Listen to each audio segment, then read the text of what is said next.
All right, today we're going to talk about 5 guns that make no sense in buying anymore. If this is your first time stopping by, please make sure you subscribe to the channel, hit your notifications so you never miss a video from me. Also, if you would like to check out my other channels, motorcycle reviews, doing my own music, gaming, some other things, I'll leave those links down below, and check out Headshot Reloaded, where I am doing supplemental content for this channel over there. Shorts and other things that don't quite fit here, putting over there. I'll leave all those links down below. Let's go ahead and get into this. So since the introduction of the P365, it's really changed the entire concealed carry game. It's made companies kind of chase after and expand upon. This platform right here with a 10 plus carry gun is now the standard. So there's quite a few guns that no longer makes sense to buy, since most of these guns have a counterpart that already increases your capacity right off the rip. Now, there's always situations where you're going to find the originals much cheaper, and if you're on a budget, I totally understand that. But let's just say you have the money to buy one or the other. Really, the guns I'm about to show you make no sense to buy. Let's go ahead and start. It's the original Shield. For the time, this thing was pretty amazing. You have a gun with 7 and 8 rounds. You have 8 rounds in the extended. You have a decent trigger, and especially for the time, the M&P series wasn't known for having good triggers. Actually, Apex was kind of synonymous with M&Ps. You buy an M&P, you pretty much get a Apex trigger to go into it. With the Shield, they made some improvements. So a much better trigger than previous iterations. You had a slimline gun that really had a decent capacity, steel sights. And one thing that the M&P has always done good at is giving you essentially all the same features as its bigger brothers in the lineup. But now, with the introduction of the Shield Plus, it's really made the original Shield kind of null and void. Again, I'm not looking at this like, oh, I can get this great deal on an original Shield. I'm looking at it like you have the money for either or. The Shield Plus beats it in every category, including the upgraded trigger, the texturing, the sights, the fish scale style serrations. You get them front and rear. This gun is essentially better in every single way, plus, get it, Shield Plus, 10 plus 1 in the pipe with their standard base plate magazine, right? And then with the extended, you have even more with that. You got the Shield Super Carry, if that's something you want to try out. That's going to up this capacity even more. So the point is, the Shield, as great as it was, for as long as it was, it was really a staple in the concealed carry market, it really makes no sense to buy this gun today. Let's look at the LCP2. When it comes to micro concealed carry guns, there's really no better one than the Ruger LCP2. You have one of the smallest guns that you can really actually shoot and it still be a decent gun. It's not a gimmick like a life card or, some of these other ones that are clearly meant, not really as a joke, but they're like one step above a joke, right? This is not a joke. This is a gun that could actually save your life. But again, we're in a different time period. So you have a gun now that has 6 rounds of 380. So you're at a disadvantage there a little bit with 380 versus 9, which you can overcome that, but at the same time, 6 rounds doesn't leave you a lot of room for error. And we're all humans, and in a situation where you are stressed out, error, unfortunately, is just a part of it, right? You have sights that are literally milled into the slide. This is something I hated that they did ever, right? And I understand why they did it. They wanted to keep this gun very snag-proof and all of that kind of stuff. But essentially, the sights, pretty useless. You have slide serrations that are okay, and a grip texturing that's actually pretty good for a gun this small. Trigger is okay. But with the addition of the LCP Max, you now have a 10-round gun with a real set of sights on it that is actually a usable gun. Not only does it have a usable set of sights, it actually has a front night sight. Sight picture is much better on this gun, and I would feel better carrying this gun. This is actually Mrs. Headshot's daily carry. She switched from the LCP2 to the Max. She absolutely loves it, and I understand why. It's a light frame gun. It's something you can carry pretty much on you at any time. So she's been carrying it with this holster and the ulti clip, and because she doesn't like wearing belts and she wears a variety of different things, This has worked for her. Out of all the setups that we've gotten for her, this has been the best setup so far, and she absolutely loves it. And like I said, the capacity gets increased to 10+1, which is a huge deal in a gun like this. She shoots it very well. It's got the same type of texturing, so it's actually really good there. They kind of took this hump and they eliminated that and made the grip about the same width, but again, it feels much better in the hand, much better shooter, really all the way around. All right, so that's the LCP Max, and really there's no reason to buy an LCP2 when the LCP Max is superior pretty much in every way.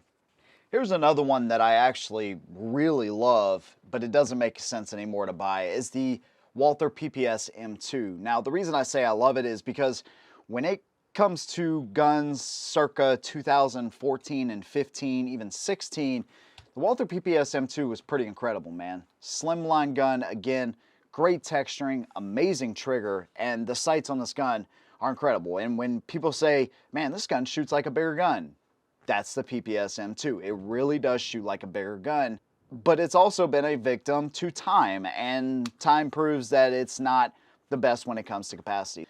So you have a 6-round magazine, a 7 or an 8-round magazine. By the time you get up to the 8-round magazine, you're about as tall as like a Glock 19. So it really negates the purpose of the PPS M2, which is a small, lightweight, concealable, easily concealable firearm. Like I said, there's a lot I love about this thing. The slide serrations, I mean, they really made almost the perfect carry gun in that time period, but now this thing needs an update, something serious. And Walther makes amazing pistols, and their new PDP lineup is incredible. The F-Series is really cool too. I want to see, and I know when they do release a new slimline gun that's at least 10 rounds, it's going to be a banger. But as of right now, man, there's not a Walther gun that really competes with the PPS M2, and it needs an update, something bad. You can get these things at a really good price, but when it comes to capacity and some of these other things we've touched on, it doesn't make a lot of sense right now to buy one of these. Here's a gun that is interesting because the manufacturer of this gun is Sig. Sig makes the P365, which kind of set this whole higher capacity, small micro 9 thing in motion, and yet they have the 938.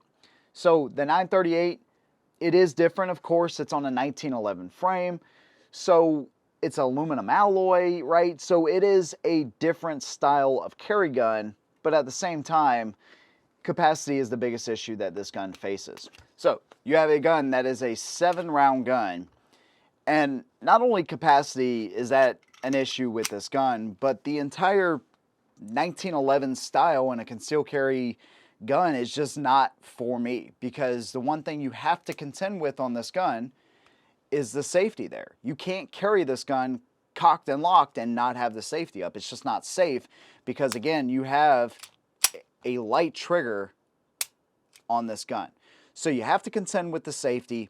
It's like I said, it's just not intuitive for me to justify carrying something like this over a striker fire gun that has all the safeties built in. I don't have to think about anything, and I'm going to get more capacity out of some of these other guns. The sights on this gun are good. It's been a reliable gun so far. I really like the styling with the Molin Labe and how it looks weathered and old and, you know, kind of like it's already been in battle or something. I love all that. I love the aesthetics of this gun. And when I got this gun, I knew what it was. I bought this after the P365 had already come out, but I wanted to see what these things were all about. Not only did we touch on capacity, the 1911 style, they're also expensive. You know, it would be a stretch to find one of these new for any less than $600 or $700. They are super expensive, nice guns, but again, don't make a lot of sense to buy when you have so many other options out there, in my opinion, that are superior to this one right here. So this is the last gun we're going to talk about today, and this is for my really budget-minded folks out there. And I get it, man. Like, not everybody has $500-600 to spend on a carry gun, and I totally understand that. But the DB9, again, suffers from some of the same things we've talked about in these other guns. 6-round capacity. It's not great. It's a little bit awkward. So they kind of made the grip unnecessarily wide, and the reason I say that is because it doesn't have to be this wide to give you a good purchase. Some of these other guns kind of prove that, and it's just a little bit awkward, okay? The trigger is not great on this gun. The capacity is low. The sights are pretty decent. Working the gun is not terrible, but if you have weaker dexterity in your hands, the smaller guns like this, they have stiffer springs in them, and like I said, if you have any kind of issues with your hands, you might find trouble racking this slide. And to be honest with you, if I'm going to buy a gun like this and I'm on a budget, I'm going with the Taurus GX4. It offers everything that we've talked about at a good price with, instead of 6+1, 11+1. Taurus has been absolutely impressing me with what they're doing with their G3 and their GX4 and some of these other guns, man.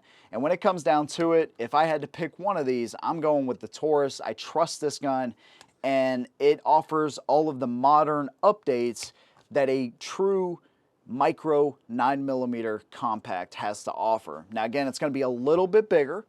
It'll be a little bit wider. Sometimes you have to make those little bit of sacrifices to get a heck of a lot better gun, more capacity, everything we just talked about. Better trigger too, by the way, on this gun.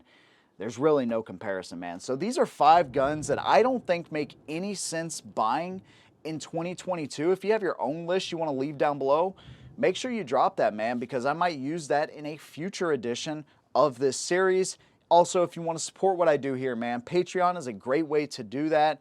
You can sign up for some of the different tiers I have and actually get your name at the end of the video, like you're going to see some patrons right here in a second have. So there you go, man. Thank you. Let me know what you think down below. See you in the next one. And as always, hold them down.